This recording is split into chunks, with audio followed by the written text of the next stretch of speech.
Let's get into this bit of news here that was rather interesting and quite something to suddenly see. It was like 2 days after the stream, and I first saw this from this account Anonymous. Your Anon one on X here. PlayStation Network is down worldwide. I love Domino's Pizza UK. Not guilty.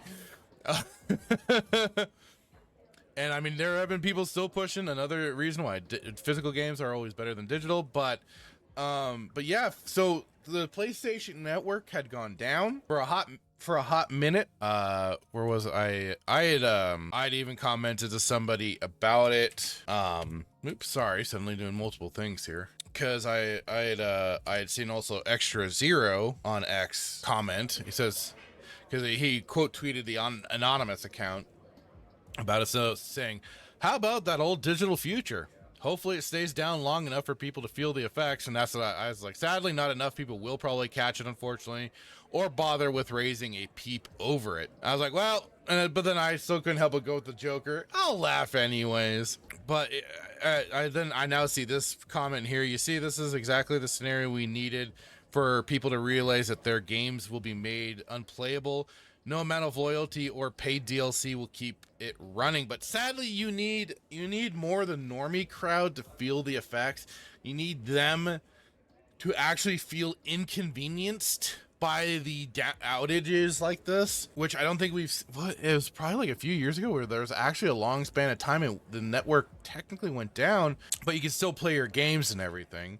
But it still hasn't deterred people away from. Oh, things freaked out for a second there. But you know, like I said, it needs to be enough to inconvenience people. So I did see this. I found it. I went and dug up an article for this really quick. From this notebook. Check. Sony restores PlayStation Network after global outage. A global PlayStation Network outage left many players unable to access online features or some digital games for several hours. Sony has since restored the service, but the cause remains unknown. That's not good. Sony restored the PlayStation Network after a global outage on July 24th, left many players unable to sign in, play online, or launch some digital games. While the service is working again, the company still has not explained what caused the outage. They've been really Sony's been really kind of keeping tight-lipped as of late. They aren't being very forthcoming or anything like that. And I do wonder if it has to do with the fact that they're closing down the PlayStation 3 and PlayStation Vita stores, if I recall correctly, hearing about that. It's gonna be interesting. But while the services are working again, the company's still okay. The problem affected. Let's even kind of let's see. So the PSN outage raises concerns about PlayStation 5 game access after physical disc era ends. It is all rather a funny timing for this, right? Following the demise of PS5 discs in 2028. PSN downtime will become a larger concern. Digital games that require licenses checks may not boot without a functioning network. The most recent outage hasn't been entirely resolved after several hours of gamers unable to sign into accounts. Another widespread PSN outage impacted titles that depend on online connectivity. While some services are returning to normal, physical game advocates are capitalizing. Well, absolutely they should. They claim that after the PS5 disc production dwindles, ownership will become too reliant on Sony's infrastructure. Which games are affected? Down Detector shows that reports of PSN downtime spiked around 7 a.m. Eastern Standard Time.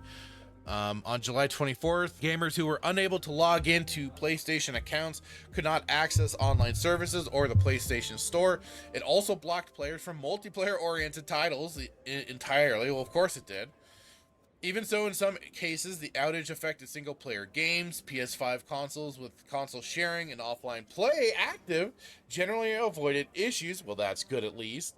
The features allows digital licenses of PlayStation Store purchases to be validated without an internet connection. However, one exception is if a gamer is not using the designated home console. Oh no! Oh, right, for anybody using... Yeah. The latest incident isn't the first PSN outage to make headlines. In February 2025, the network was offline for 24 hours Still, that didn't compare to 2011 when hackers shut it down for more than 3 weeks. I remember that. The difference is now physical games are already less common even before Sony stops printing new PS5 discs in 2028. Blu-ray based single player titles are largely immune from license checks. That said, mandatory day one updates are common with new releases like Halo Campaign Evolved.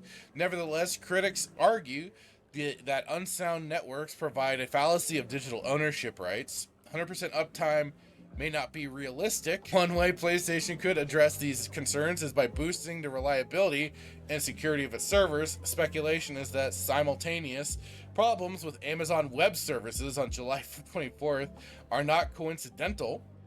The gaming giant hasn't clarified the role of AWS, the Amazon Web Services, but the cloud service may empower online multiplayer and PSN authentication. Unfortunately, even a company as large as Sony needs the support of multiple partners. If only one of these services has issues, it can cripple features and digital purchases. This is why it is just so funny for some of us that grew up in a time prior to all of this, you know, prior to forced online connectivity. We remember when you could just rent a game, buy a game, whatever it may have been, slap it in your console and get playing. You didn't have downloads, you didn't have online check-in, yada yada yada. You just started playing, it didn't matter. So now, and I mean, I won't deny my own part in all this, because like it was, things just kind of, as gaming moved along, a lot of us did too. We just kind of went with the flow of everything happening, and I wish I could say there was something in the back of my brain going, hey, this is all a little weird, and it might have been, I don't know. I'll say I had my part, but you know, things just kind of went along with the flow. It's just like, oh and then before you know it, now it's where we're at. We are completely adhered to this whole digital future. Let's get back to that original article here. The problem affected several PlayStation Network services, including account management, online multiplayer, the PlayStation Store, PlayStation Video, and Direct. Players using PS5, 4, 3, and Vita reported login failures, server errors, and troubling accessing digital content. And they have this little screenshot here of the PlayStation status. All services are experiencing issues: account management, gaming, social, video store, direct for PlayStation, the whole 9 yards. Sony confirmed the outage on its official PlayStation Network status page and said it was working to fix the problem. Reports of the outage quickly spread across social media and Down Detector. As more players shared their experiences, the status page now, 9 a.m. GMT, June 25th, 2026, 4 days ago, shows that the PlayStation Network servers are running normally. The outage also stopped some players from opening digitally purchased games because the console could not verify game licenses while the PSN was offline. Again, this is where it's like, remember when you get to slap in a game and get playing? Those were the days. Didn't need this authentication bullshit. Games that require an online license check were affected the most. Among those especially affected were players waiting to try Marvel Tokon Fighting Souls open beta. I tried a bit of that.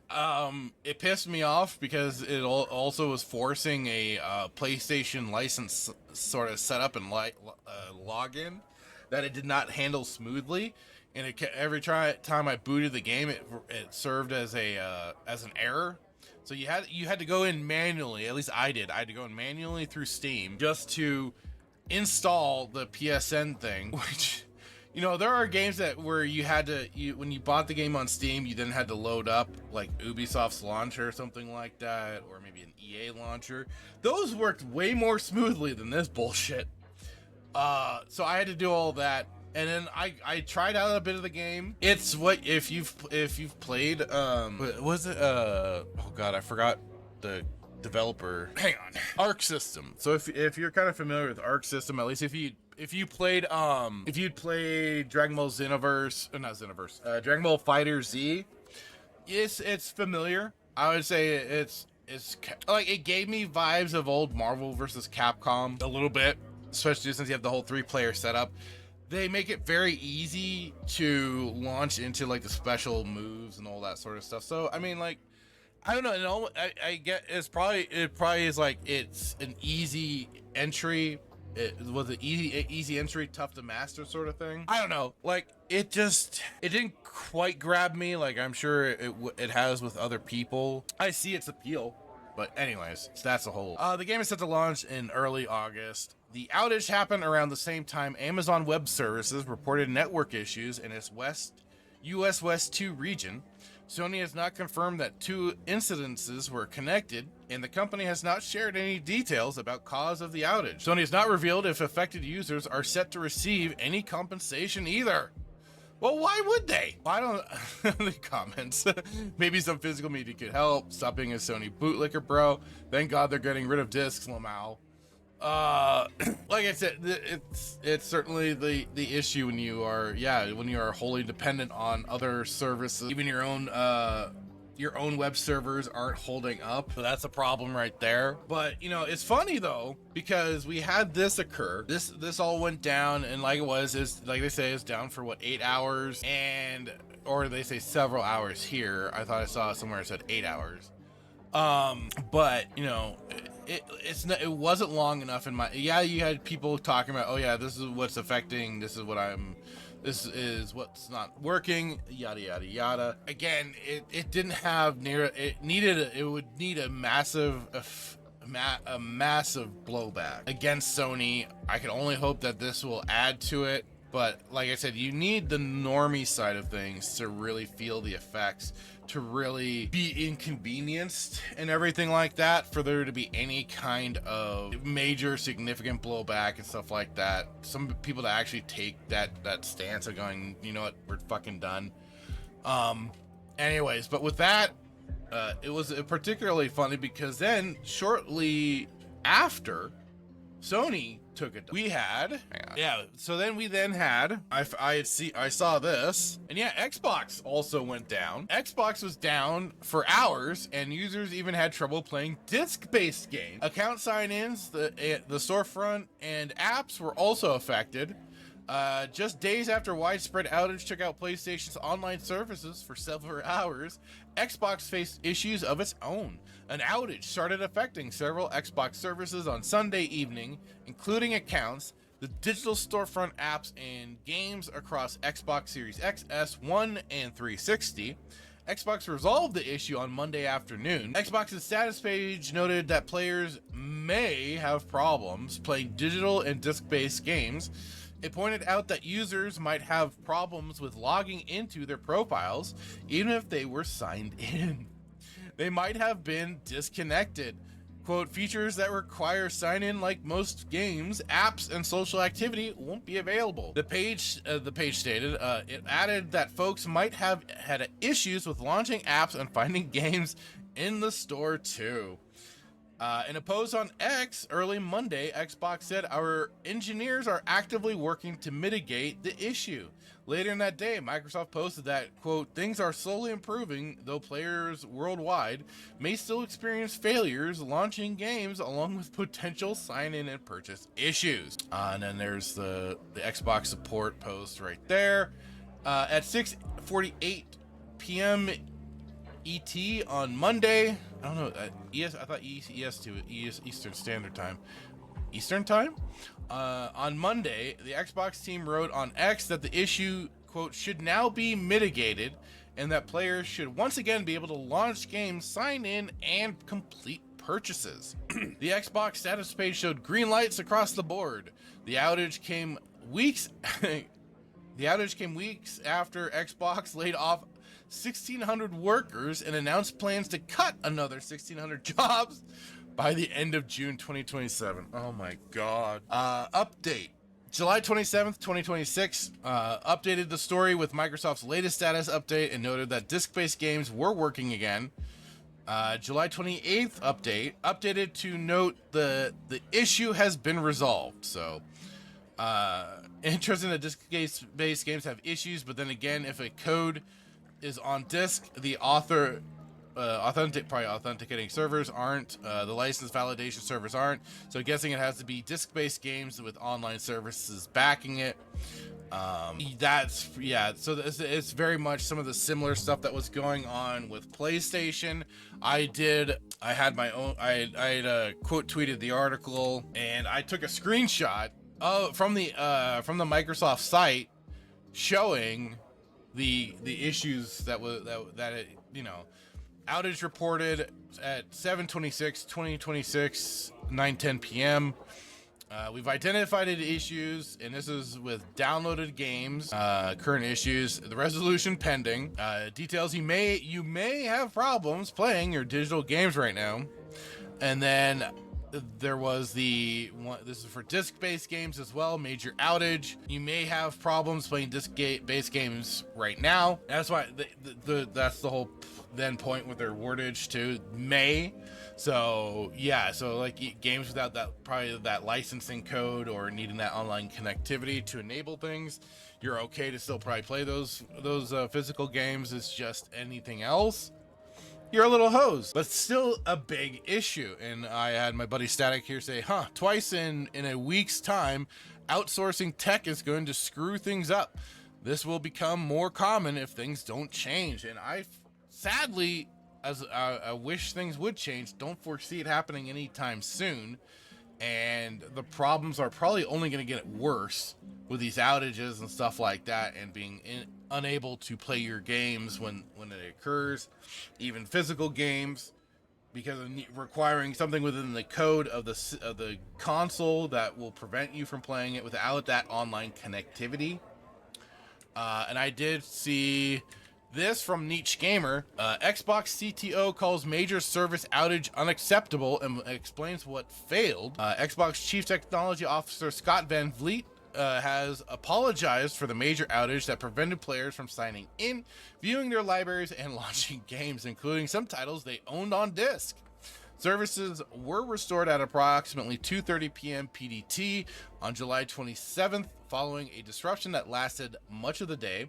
In a detailed statement, Van Vliet described the situation as unacceptable and admitted Xbox must do better. Do better! When supporting its players. According to the executive, the outage began when an external licensing service required by Xbox started failing. This disrupted sign-in attempts, and features required entitlement checks, including displaying a player's complete library and confirming ownership when launching games.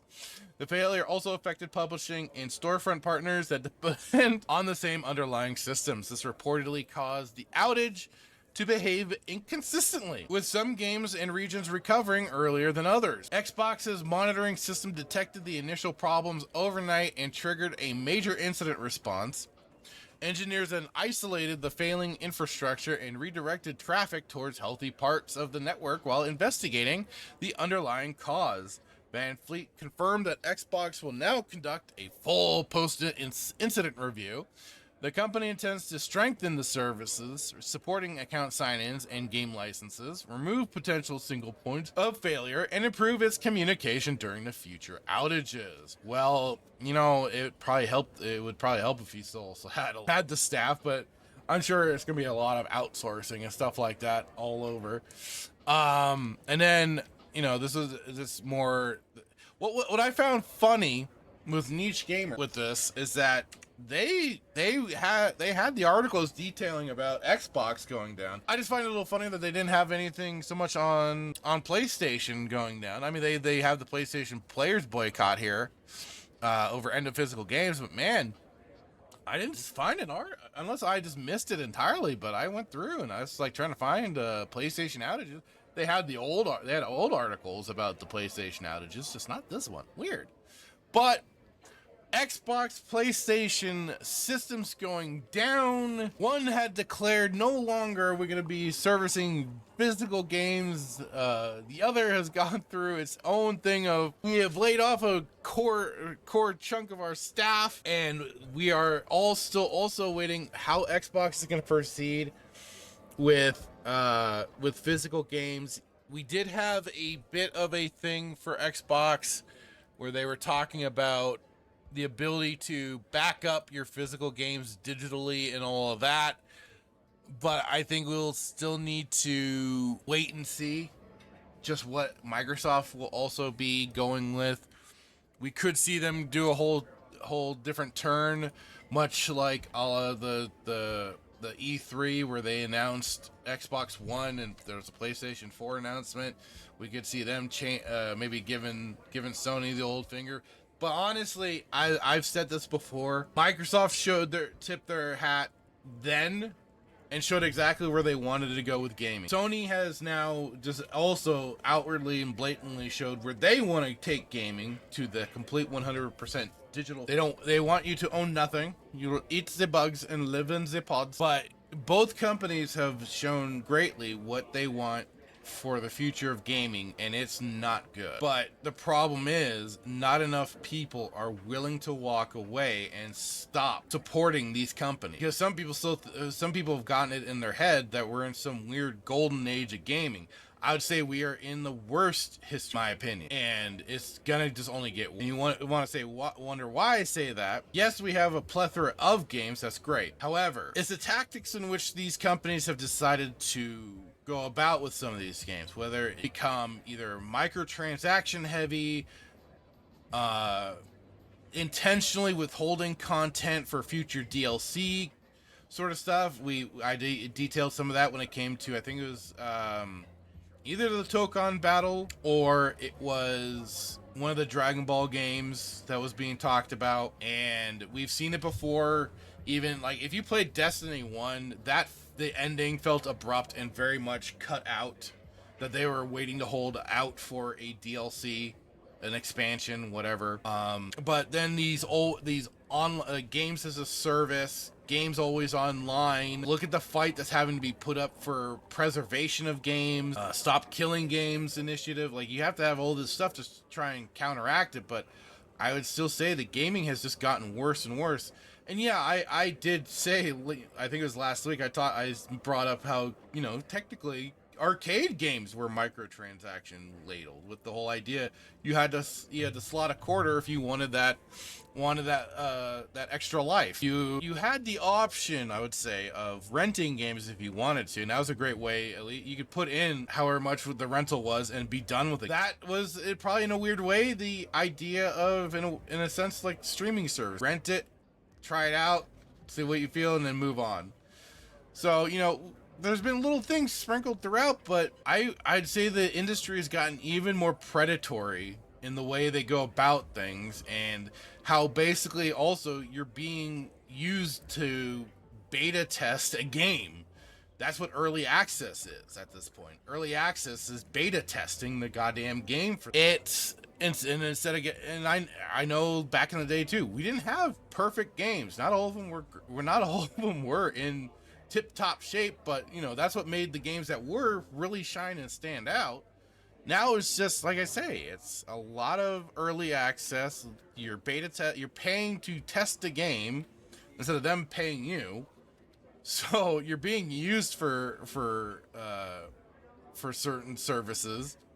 And then, like it is, you don't even technically are at a point where you may not even own the game. It could be certain storefronts have made changes. Valve had to make changes only thanks to the European Union, I think, kicking them in the ass for their digital service stuff. So we need like the digital services to change in terms of like consumer rights and stuff like that. It's now turning into a bigger and bigger uphill battle, and who knows where we're all going to be at this point. But we are seeing the future with these companies and where they want to take it. I'm waiting to see where Nintendo's going to be next. Are they going to be the next ones to crash and lose online services for a part of a day?